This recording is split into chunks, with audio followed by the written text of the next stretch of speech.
Well, welcome everybody. If you're online, tuning in, thanks for doing that, taking your time. Brewster, welcome. Thanks for tuning in. Congratulations to the Brewster Bears football team. I think they won their crossover game, and they're headed on, I guess it's called state. Is it state in football? All right. Was it state when they played this week? Oh, all right. And lest I forget, maybe the most important, the Manson Lady Trojans cross country team qualified for state. I think they got 7th, but they're academic champs, right? So they're smart. But if you see a picture of them, they're also cute, all right? If you don't believe me, Lainey Coltman's down front. You can see her afterwards. She's very smart and very cute, all right? So congratulations. I know there's a lot going on out there, and parents, you should be proud of your kids. And if your team went and played a Soton and you lost, and you're from Manson, and you're a Soliday, Bear, you should still be proud of yourself. And you should be, parents, still be proud of, where is he? All right, talk to him. Yeah, he's crying. I'm sorry, Bear. So I think we got everything covered. Listen, this is good for you, Bear. Hang in there. I wrote this for you. This whole sermon's for you, Bear. Listen, everybody wants to be or needs to be more thankful and grateful. And you don't have to agree with that, but I'm right. All the studies, this ain't a Christian thing or a Jesus thing or a Bible thing. Every study, you can even Google it. You can go to the dark web and Google it, all right? And everyone will tell you thanksgiving, gratefulness makes your life better, gives you better health, gives you better relationships, makes you better at work, makes you a better athlete, makes you a better student. All the studies. Being a thankful person, being grateful, having that type of attitude makes your life better. So the question we have to ask ourselves, why aren't we more grateful? What gets in the way? So we want to spend the next 4 weeks talking about that. Like, if being thankful and being grateful is a good thing and good for everybody, why is it that we're not more grateful? So I'm going to kind of help us through that, talk about some roadblocks, and then maybe how to get rid of those so it makes a bigger swath in your life for thankfulness. The problem is we live in, and no one knows this more than middle schools and high schools, we live in an upgrade everything world, right? If something starts wearing down, you just upgrade it. Like if I said, middle school and high schools, if I said, I have an iPhone 5S and my battery died, what would you tell me to do? Just get a new phone, idiot. Yeah. But my dad is going to go online with the help of a 4th grader, and he's going to find somewhere, somehow, a battery for his iPhone 5S, and he's going to replace it. And you're like, why would you just upgrade to a 6? I think we're up to 15 now, aren't we? Like, when things run out, in my day, again, I'm old and I don't mind saying that. In my day, when something ran down or broke, you know what we did? Old people, what did we do?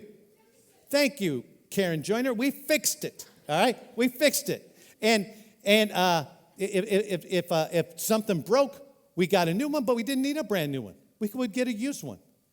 No one knows this more than orchardists. Orchardists, the successful orchardists, aren't the ones out buying new stuff all the time. They're fixing their stuff. They're always keeping it. It's like, hey, where's all that duct tape come from? Well, it still runs, and I'm still not losing money on it. All right? So we live in this upgrade world.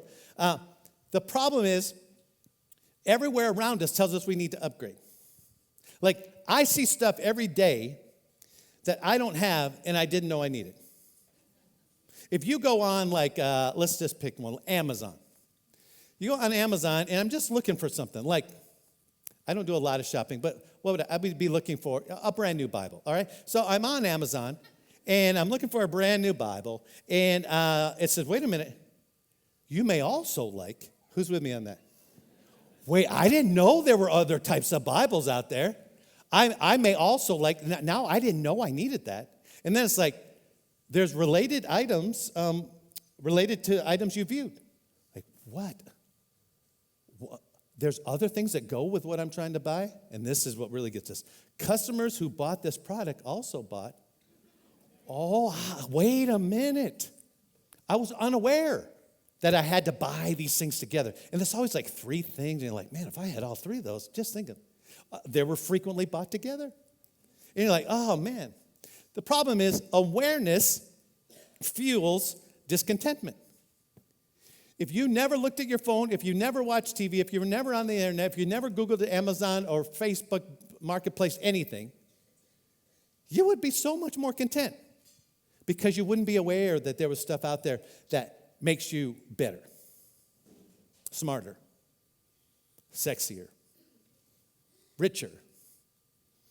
The problem is there's always somebody or something out there with a bigger and we're all trying to catch up. Richer, smarter, skinnier, prettier, happier, hipper, talented. You know, with all this upgrade culture, I'm afraid I'm going to catch my wife on Amazon, and maybe it's a new thing. Maybe it's a Spousazon. And she's like, how do I upgrade my husband? You know, and looking for a new upgrade. Because she maybe looks like she looks at Andrew Cowan and like, man, he's a lot more handsomer than I got. He's a lot nicer than the one I got. Then she's like, well, you might, if you're looking for a spouse, here's some other things that other customers bought. Whoa, Travis Kelce's on there. He's a lot more hunkier than I am. Listen, I know I'm not the stud muffin that she married, and I had it going on pretty good when we first started dating. But the sense that she would, when we want to upgrade our phone or upgrade our car or upgrade our house, well, then it gets to be like, we're going to upgrade our spouse? Upgrade our kids? Who's with me? Yeah, everything gets upgraded. But the problem is you'll never be upgraded enough because somebody's always more upgraded than you. There's too many out there. So then we go the other way. And I've told this before.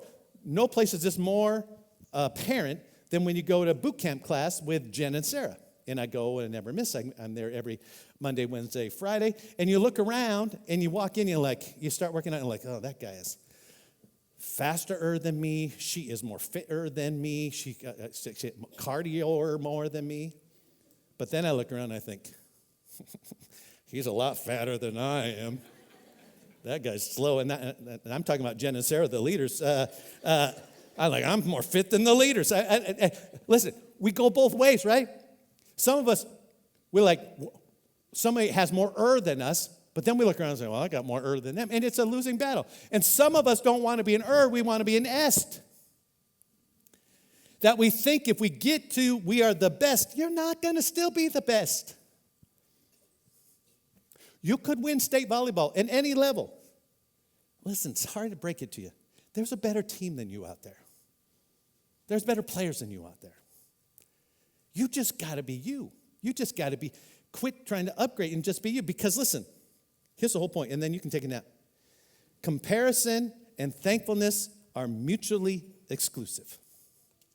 If you are always looking around for something better, if you're always trying to upgrade something or someone in your life, there's no way you can stop and be thankful. And if you're not thankful, if you're not grateful, you're missing out on all the benefits that thankfulness and gratefulness brings you.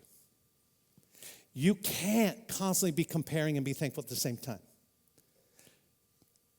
Also, discontentment, fueled by comparison, it's just dangerous. It leads you to places you don't want to go. Like, maybe you're carrying debt because you stared at somebody else and wanted what they had. Maybe you're dieting yourself to death. You're driving your kids nuts athletically and academically because you wish your kids were more than other kids. You're driving your spouse nuts because financially or physically or whatever. And you're saying, no. I just want the best for my kids. That's why I push them. Take it for someone who pushed too hard. I just want the best for myself. I'm a hard charger. I'm a go-getter. Okay. For how long and at what cost? Some of you can't get along with your relatives, brothers, sisters, whatever that is. Because you think, they got my life. They're living in my house. They're driving the car I should be driving. Every time we open our browsers or get online somewhere, whether it's TikTok, Instagram, something, you're like, oh, man. We're constantly reminded that we're never going to look like that. We're never going to date that. We're never going to drive that. We're never going to marry that. We're never going to accomplish that. So, along comes this voice in your head. Maybe it's not in your head. Along comes this voice in my head that says, you need what they have in order to be respectable, acceptable, and lovable. I don't agree with that out loud, but at some time, maybe from 7th grade on, y'all, you start thinking, if I just had that, if I was just that, if I was that, if I dated that, if I just had that, if I made that much, and when I got to that school, and there's that voice in your head, and you maybe don't even say it out loud, but just comes at you. So along comes a guy named Solomon. Solomon is the Michael Jordan of living life. Or pick whoever you want it to be, all right? Like, if you're here today and you're not at church meeting, like, why should I listen to Solomon? Because I'm gonna go through just a little bit of synopsis of what Solomon says about you. Why should I listen to this guy? Because he's the best at what he does. He was the wisest and richest in the Old Testament. I mean, people paid literally millions of dollars, like barrels of gold, to come and just sit with him, to have an audience with him, to hear his wisdom. He lived it all, man. He had 700 wives, 300 other gals who he wasn't married to, but he was married to, you know what I'm saying? 1,000 women. He wrote a couple books in the Old Testament. God talked to him a couple different times. And he had it all. If you're going to look at someone who had it all, Solomon had it all in life. So you're like, okay, someone who was the est. Let's listen to his synopsis of that. And so he sits down and he has 3 books. One is called Proverbs, and it's just one statement after statement after statement about wisdom. It's like, if you want to be successful, do these things. He has another book called Song of Solomon, which was kind of the love sex manual for the people of Israel. Jewish boys weren't allowed to read it until they were 13. Right now, all the high school boys are trying to get out their phones in the YouVersion Bible app to get to Song of Solomon, all right? It's spicy, all right? Meant for married people, spicy. We're not going to talk about that. Come back another time when Graham's preaching. And then he's got this book called Ecclesiastes that we're going to get to, where he gets to the end of his life and he looks back and it says, here's my synopsis so you can benefit from it. But he throws out this proverb as he's moving through life, and he says this: a heart at peace gives life to the body, but envy rots the bones. Wanting what somebody else has, wanting more will destroy you from the inside out. And no one will be able to see it on the outside. And you won't even be able to recognize it at first. But it is coming for you. So bottom line, if you live a life with no thanks and all compare, it gets you nowhere. I know that's negative. I'm just trying to say, hey, there's a bridge out. Don't keep going down it. Don't go down that road. Stop. If you're never thankful, if you're never grateful, and all you do is look around to see what you're going to be left nowhere. You won't be anywhere close to where you want to be. And you won't be anywhere close to what you were created to be. I'm an expert at this. I wish I would have learned earlier on. My girls would be in a better place. My marriage would have been in a better place. The people I work with would have been in a better place. But the problem is, as long as you're trying to keep up with somebody else, you're always going to be spinning your wheels. Without any peace in your life, without any time where you can just relax and say, okay, I got enough. You don't have any peace. If you don't have any peace, you don't have any margin, you don't have any room for life, because you're just constantly trying to get and compare. And what she say about me, what he say about me. Well, I just saw that post. I can't believe they did that. I can't solve it for you. It's never going away. But I can help you have it be a tension to manage. That when it creeps up on you, when you feel this, I need more, I'm not content. Why do they have Why don't I have? When you feel yourself not being grateful and can't look around and be thankful for who and what you have, when we're going to give you some tips what to do mentally when you think, I don't have enough. Because what happens is, as soon as you think that, it becomes so emotional. So we're going to give you some tips. When you start feeling unloved, feeling ugly, feeling like you're not keeping up, when you're not everything everybody else expects because everybody else seems so far in front of you, whatever category of you find. I hope you leave here with at least one tool that says, okay, when that happens, I'm going to do this. So we're going to look at Solomon. Solomon says, when it comes to comparison, when it comes to being discontented, I got some wisdom for you. And Solomon gets to the end of his life. He's a pretty old man, and he writes the book of Ecclesiastes. It's very, very, very depressing. Almost all the chapters, I think there's like 10 chapters or so, the whole thing up to the end of chapter 10 is just so depressing. Because he looks at life like a lot of us do, and he says, this didn't work, and that doesn't work, and that never works, and you're never going to get ahead doing that. And it's just so depressing. And like, man, Solomon, lighten up a little bit. And then he gets to the end and says, but you move God into first place, all these other things fall into place. But he experienced and made so many mistakes as the wisest, richest person in the world. This is what he says. Again, he's looking back. He's an old man by now. He's seen and experienced. He's been there, done that. He's seen and done it all. He says, and I saw that all toil and all achievement spring from one person's envy of another. 3,000 years ago, he looked around and said, everybody's just on this treadmill trying to keep up with everybody else. They toil and they work and they try to achieve and get ahead, and whether it's academically or professionally or relationally, and they're just all working so hard. And he says, this is meaningless. It's a chasing after the wind.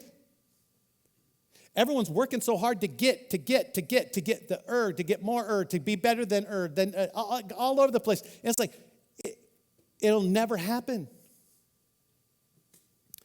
You are running and chasing the wind, and you'll never catch it. It is an endless race with no finish line. You start and you never end.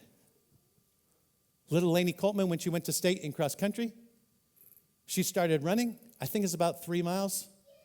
3 miles. What if we said, Lainey, just keep running. We'll let you know when it's done. She gets to 4 miles. She gets to 5 miles. She's like, hey, what do I do? Just keep going. When's it end? It doesn't. But if you get to the end, you're going to be the best, Lainey. Yeah, but when does it end? It doesn't. But you keep going because you're going to be the best. But it doesn't end. Come on, to some extent, we're all churning inside, trying to get something and achieve something or date somebody or marry somebody or win something, thinking it's going to complete us. And that is an endless, it's meaningless. And dissatisfaction is guaranteed. If you want to feel fulfilled that you got it all, that ain't the way. Because no thanks and all compare gets you nowhere. There's a better approach. There's a better way to do this. Some also says, wait a minute.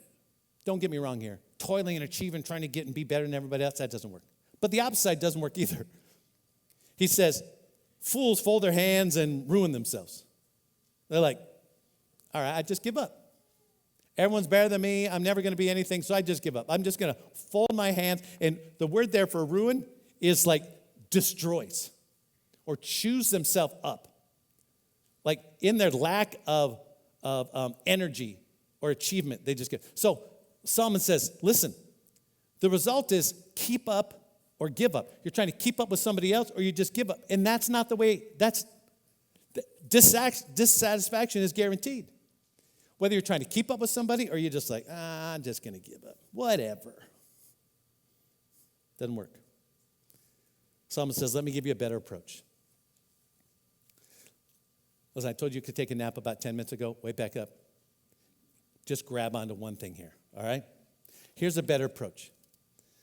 Solomon, again. Why should I listen to Solomon? Because if Michael Jordan was coming and teaching you how to shoot free throws, you would listen to him.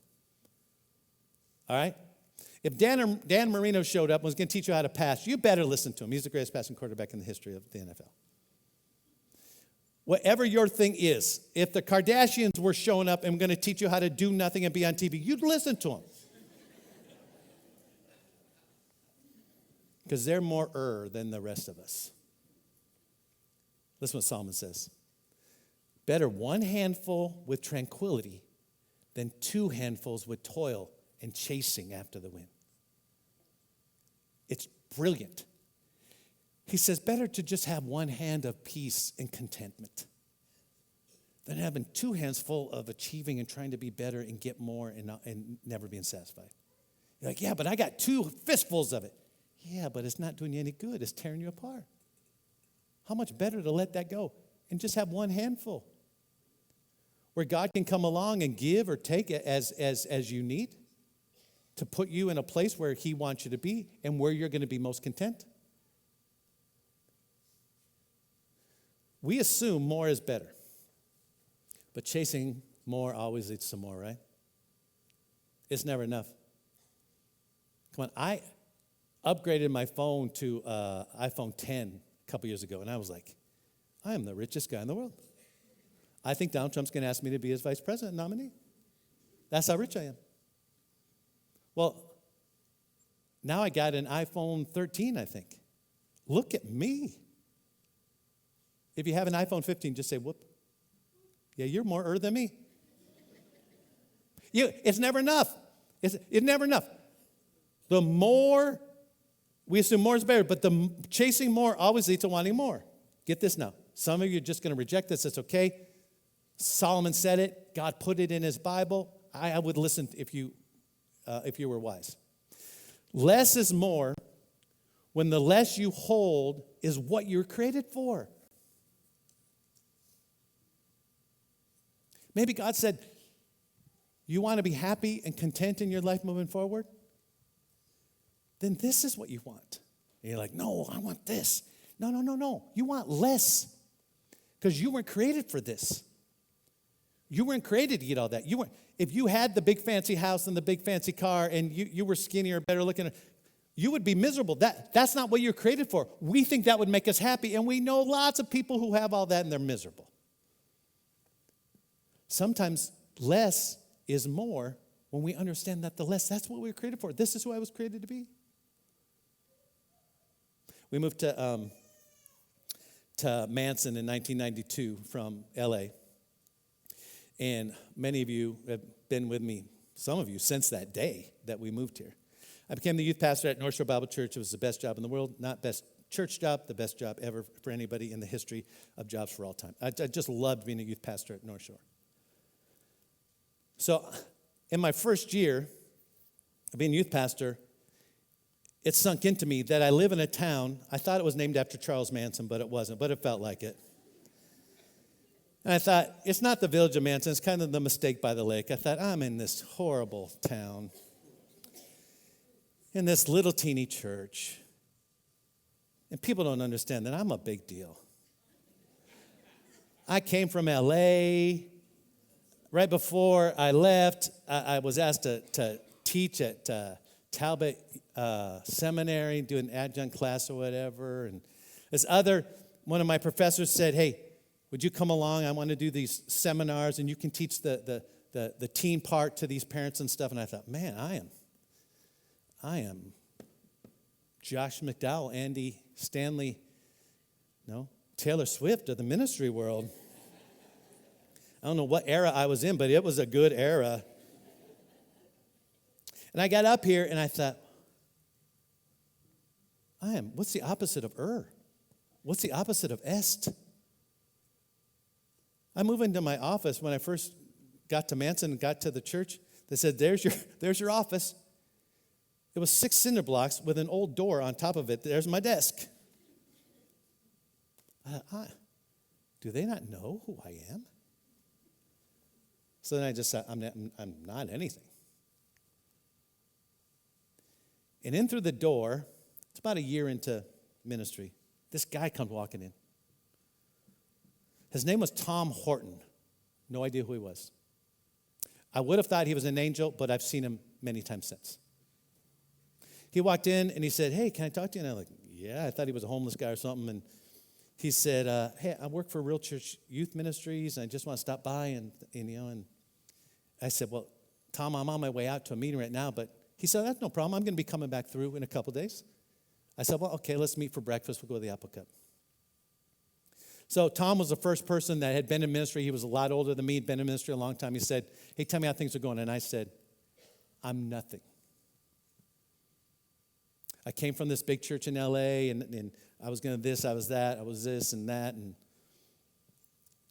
in fact, right when we moved, I was chasing O.J. Simpson's Bronco. And I mean, I did it all same time we moved. He says, "You know what, Kyle? I'll change what he said to fit the sermon." He says, "You are more S than anybody. If Saddleback Church needs a youth pastor, they'll have 100 people sign up for it. If North Point needs a youth pastor in Atlanta, Georgia, they can pick whoever they want. It's not that big a deal. But who's going to come to Charles Manson Mistake by the Lake and be a youth pastor at North Shore Bible Church?" He said, "You are more valuable than any youth pastor in any church, any size."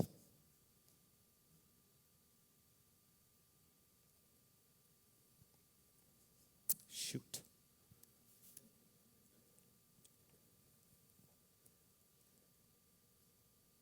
It changed the direction of my ministry. I didn't need more. I didn't need bigger. I was just going to be me. It took one guy didn't even know to walk in and say, "You're the man for this place." Psalmist says, "Again, I saw something meaningless under the sun. There was a man all alone. He had neither son nor brother." He's like, "I got this buddy, and he's working hard, but he's got no heirs. No one to inherit his stuff. There was no end to his toil, yet his eyes were not content with his wealth. He worked hard, and he had a lot." He was like maybe one of Solomon's rich buddies. And then he finally stopped. And listen, I don't care what age you are. He finally stopped and asked this question that most of us never ask. Whether you're middle school or you're way past middle school, we all have to stop and ask this question. And Solomon's friend did. Solomon saw him toiling and working hard. And he says, "For whom am I toiling?" Or better put, why am I doing this? Why am I working so hard? What am I trying to achieve? And whom am I doing it for? What am I doing it for? It's a good question. Why do you do what you do? Why do you work so hard in school? Why do you work so hard to be fit? Why do you work so hard to get a bit bigger paycheck or a bigger house or a bigger car? And there's nothing wrong with any of that. Not at all. I'm not putting down. If you've got stuff, if you're skinny and good looking, I'm not putting you down. I know how you feel. I'm saying, why? For whom are you doing it? For whom am I doing it, and why? Why am I depriving myself of enjoyment? I'm working so hard, and I'm not even enjoying what I got. I've worked so hard to get all this, and I don't even enjoy all the stuff I got. And here's the thing. Maybe you don't care about you, and I hope you do, especially more as we go through this. I get where you're at. I get the struggle. But if you're not enjoying your life, the people around you aren't enjoying you either. Dads, husbands, that's all I can speak to. We work so hard, spend a lot of time, and we think our two daughters are going to recognize that our hard work and putting food on the table and letting them go to the best private university in the United States, Biola University, and getting to go on different vacations, especially to Boise, Idaho. And they were really blessed. And you think they're just going to get that out. You love them and care about them. You keep working and doing and doing and doing and doing. For what? If I'm miserable in the process, and I was, they weren't enjoying me either. You're like, I'm just working so hard to achieve, so I'm going to leave something for my kids, or I'm going to do it. If you're not enjoying you, they're not enjoying you either. So he says, for whom am I toiling? And why am I depriving myself of enjoyment? This, too, is meaningless. It's a miserable business. Because no thanks and all compare gets you nowhere. You can't win. You can't win by chasing the wind. You can't.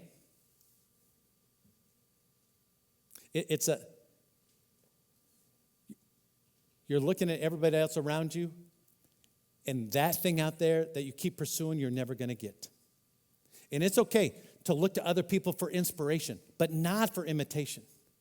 Like, man, I like how they do that, or I'm going to try to do that. But they can inspire you, but not imitate, because you're not them. That's not who you're called to be. Jordan Peterson says in one of his books, compare yourself to who you were yesterday, not to someone else, who someone else is today. Listen, you just compare yourself to you. Are you getting a little better than you were last week? Yay! You're the you need to be. Is who you were 6 months ago, you look back and like, man, that guy was a jerk. Yay! You look around and start comparing yourself to other people, that's an endless search for nothing. Compare yourself to who you used to be. I want to spend a little extra time on the next steps. And if you've been with us a while, you know that the next steps are always on the blue card that's in your handout that we give in Brewster and Chelan. And they're also online on the app and on the website. And so they have the next steps on there. And the blue card's super important. You can sign up for stuff there. You can give us your prayer request. If you have a concern or comment, we'd love to hear it. But we also have next steps. Let me give you 3, and hopefully just take one. We like to have the next step so you can listen to this and say, okay, I'm going to do something with what I just heard. So just take one. Number 1, decide who is in your mirror. When you look at you, what do you see? Are you trying to be you? Are you okay with being you? Or are you attempting to be somebody else?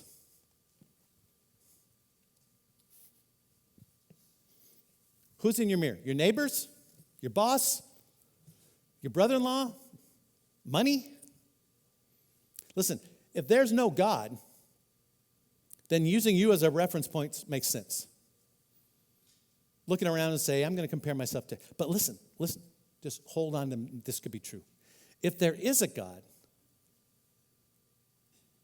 and he's created me to be a certain way, and he's got a plan for me, some guidelines laid out, then maybe stepping back and getting his opinion or his view of me would be the best way to move forward. Number 2, this is a tough one. Stop frantically living in the comparison trap.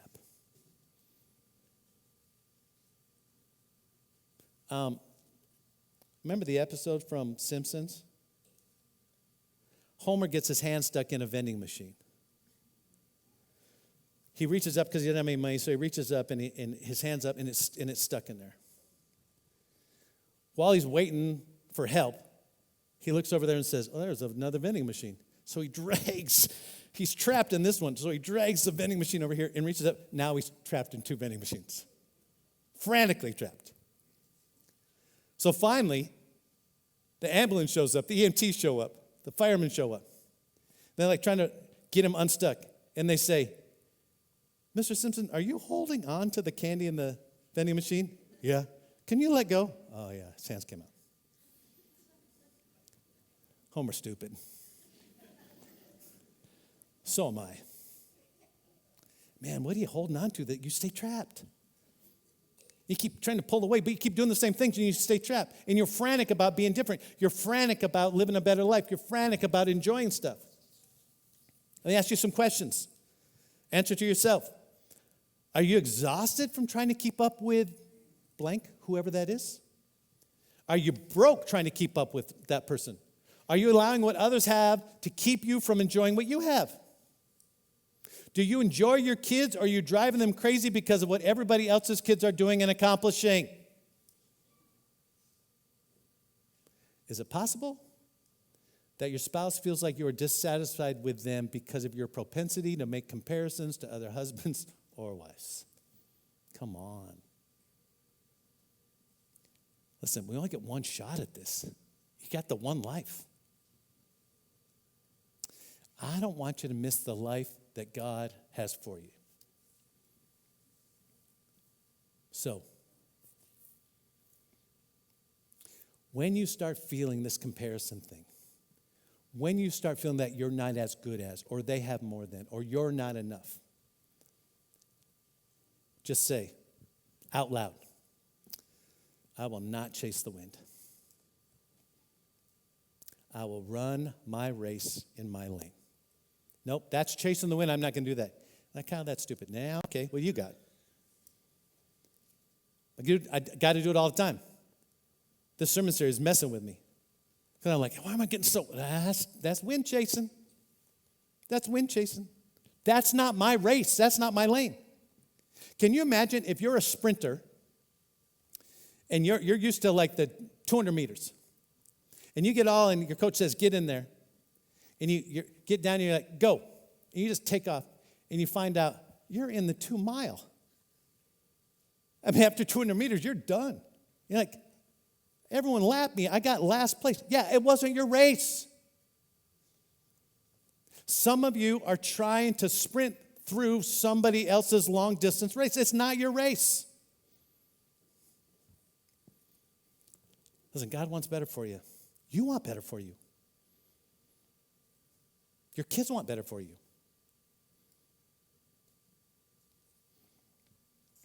Finally, begin running the Jesus race for the first time. Listen, when you get in the race and Jesus put you there, you're in the right race, you're in the right lane, no matter how fast you go, no matter who's in front of you, no matter who's behind you. Two groups of people here, I think. Some of you walked in, you're followers of Jesus. And I'm just going to tell you, if you want to talk about more later, we can. It's almost impossible to follow Jesus and be constantly comparing yourself to other people and other things and discontented. It's hard to compare and follow at the same time. Your desire for more, your comparison to other people, it's getting in the way of you and Jesus. Not that Jesus doesn't love you, not that he didn't sacrifice for you. It's getting in the way of your relationship. And pretty soon you're going to look around and say, I need more when it comes to church. I need more when it comes to faith. I need more when it comes to Jesus. And Jesus is saying, you're not even in the right lane. Of course you're discontented. The other group of people here, you walked in and you're like, I don't know about this stuff yet. In fact, as I've talked about this, you considered it a good TED Talk. Well, I don't know if it's a good TED Talk, but it would be an average TED Talk where you said, yeah, living contented, living grateful is a better way to live. I want to work on those things. And you should. I just want to offer you a chance to say, I don't want to live and race all alone anymore. I would love to connect with God, who's got a plan for me, who knows me, who cares about me, and prove that he loved me because he sent Jesus to clean all my junk up. And even though I got junk, the price and the punishment was paid for by Jesus. And when you say to Jesus, all right, I'm going your direction. I'm running your race. Let's go. You got a new hope. You got a new contentment. You got a new source of satisfaction that you didn't have before. So this morning, if you're here, whether you're sitting in Brewster or sitting in Chelan or you're at home in your jammies, maybe this is your day. For the first time you say, I'm tired of chasing the wind. I'm tired of just spinning my wheels. I'm tired of never feeling that it's enough. My family, my stuff, my home. And I want to start with my soul and say, okay, I know I need a rescuer. I know I need a Savior. I can't save myself. I invite you, Jesus, to be my Savior. And I'm running with you. I'm doing what you say. I pray that that's your day today. I'm going to say goodbye to Billy and Brewster, and thanks you guys. Let's pray. God, we don't want to take Jesus for granted, and sometimes we try to get all this other stuff in life when we set all the important spiritual faith Jesus stuff aside. So God, I ask that you would move that to the front of our life, move that to the front of our thinking, into our soul. And God, when we are attacked by wanting more and comparison, I just ask that you remind us that that is an endless race and it's meaningless. We're chasing something we're never going to get. God, help us, especially through this season of November, help us to learn to be content and live at peace. In Jesus' name I pray. Amen.